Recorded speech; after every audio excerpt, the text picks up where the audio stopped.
In this video, I'm going to show you how to save a ChatGPT conversation as a PDF. Basically, I'm going to show you how to export this. So let's go ahead and ask ChatGPT a question. Let's say, give me the top 10 rated professional baseball stadiums in the United States.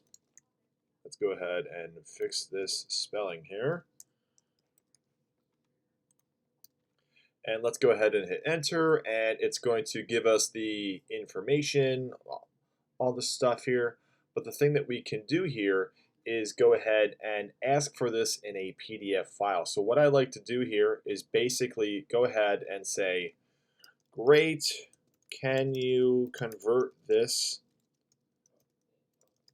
into a downloadable PDF file?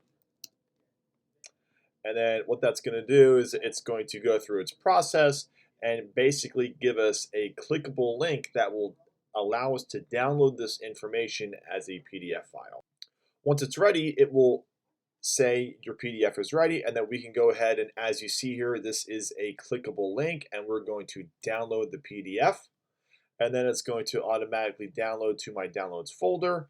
And as you see here, it is ready to go. So let's go ahead and double click that and go see what the PDF is about. And that's it. It's super simple and super easy to go about downloading information from ChatGPT into a PDF format if you really so choose. But that's it. Super simple and super easy.